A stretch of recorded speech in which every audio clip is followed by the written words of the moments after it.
করিম সাল্লাল্লাহু আলাইহি সাল্লামকে আমাদের জীবনের চাইতে ভালোবাসি, আমাদের নবী করিম সাল্লাল্লাহু আলাইহি সাল্লামকে জীবনের সব কিছু দিয়ে ভালোবাসি।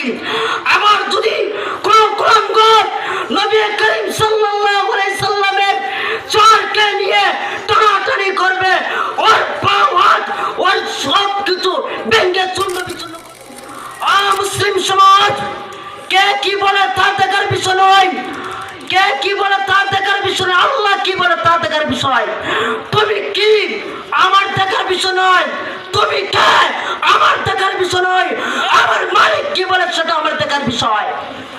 আমার মালিক কি বলে সেটাই আমার দেখার বিষয়।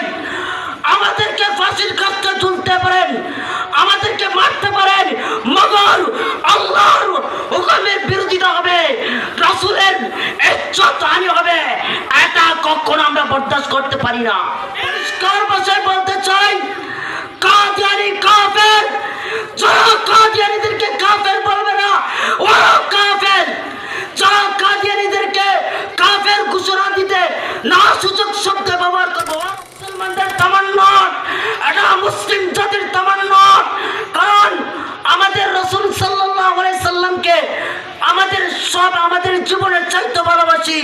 আমাদের রাসূল সাল্লাল্লাহু আলাইহি সাল্লামের ইজ্জত হানি হবে, এই মুসলিম সমাজ কখনো বরদাস্ত করতে পারে না। আপনাদের কাছে আমি প্রশ্ন করছি, কোরআনের মাধ্যমে আল্লাহ নিজে বলেন হযরত মুহাম্মদ সাল্লাল্লাহু আলাইহি সাল্লামের পর আর কোন নবী আসবেন না। হাদিসের মাধ্যমে নিজে বলেন, নবী করিম সাল্লাল্লাহু আলাইহি সাল্লাম নিজেই বলেন আনা খাতামান নবিয়্যিন লা নবিয়্যা বাদি, আমার পর আর কোন নবী আসবেন না। এখন যদি কেউ নবুয়ত দাবি করে তাহলে সে কি? তাহলে সে কাফের।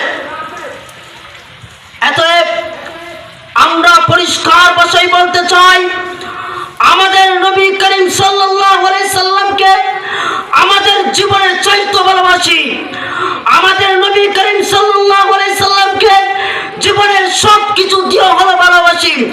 আমার যদি কোনো কুলাঙ্গার নবী করিম সাল্লাল্লাহু আলাইহি সাল্লামের চারকে নিয়ে টানাটানি করবে, ওর পা হাত ওর সব কিছু ভেঙে চূর্ণ বিচূর্ণ করে দেবো ইনশাআল্লাহ। এত পরিষ্কার ভাষায় বলতে চাই, কাদিয়ানি কাফের। যারা কাদিয়ানিদেরকে কাফের বলবে না ওরা কাফের। যারা কাদিয়ানিদেরকে কাফের ঘোষণা দিতে না সূচক শব্দ ব্যবহার করবো ওরা কাফের। কাদিয়ানি মুসলমানের শত্রু, ওরা মানবতার শত্রু, ওরা মুহাম্মদ সাল্লাল্লাহু আলাইহি সাল্লামের শত্রু। এতএব আমরা বলতে চাই, আগামী যেই সরকার হইবেন, আমাদের একটি আবদার, এই জাতির আবদার, এই মুসলিম জাতির তামান্না, এই মুসলিম জাতির বুকের তামান্না, আমার নবী সাল্লাল্লাহু আলাইহি সাল্লামের ইজ্জতকে রক্ষার্থে কাদিয়ানীদেরকে কাফের ঘোষণা করার জন্য আমরা জোরদার আহ্বান করছি। কাদিয়ানীদেরকে রাষ্ট্রীয়ভাবে কাফের ঘোষণা করতেই হবে। এটা মুসলমানদের তামান্না, এটা মুসলিম জাতির তামান্না। কারণ আমাদের রাসূল সাল্লাল্লাহু আলাইহি সাল্লামকে আমাদের জীবনের চাইতে ভালোবাসি, আমাদের রাসূল সাল্লাল্লাহু আলাইহি সাল্লামের ইজ্জত হানি হবে, এই মুসলিম সমাজ কখনো বরদাস্ত করতে পারে না। এই জন্য বলতে চাই, মুসলিম সমাজ কে কি বলে তা দেখার বিষয় নয়, কে কি বলে তা দেখার বিষয় নয়, আল্লাহ কি বলে তা দেখার বিষয়। তুমি কি আমার দেখার বিষয় নয়, তুমি কে আমার দেখার বিষয় নয়, আমার মালিক কি বলে সেটা আমার দেখার বিষয়। আমার মালিক কি বলে সেটাই আমার দেখার বিষয়।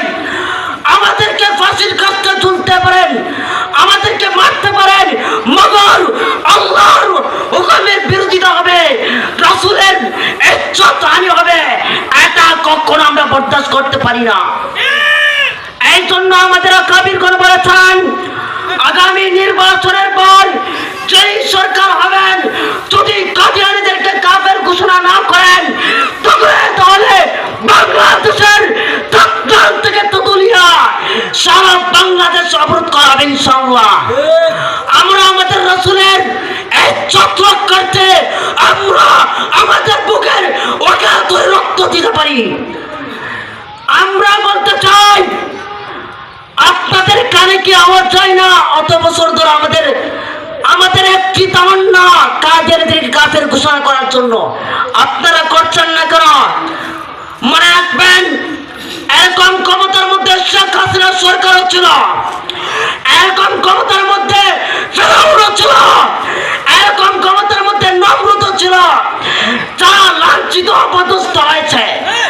একদিন আপনারা যদি কাদেরকে কাফের ঘোষণা না করেন, লাঞ্ছিত অপদস্থ হইবা।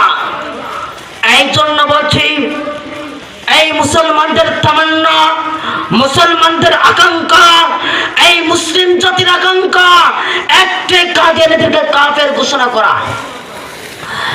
এই জন্য আমরা বলতে চাই, কাদেরকে রাষ্ট্রীয়ভাবে কাফের ঘোষণা করার জন্য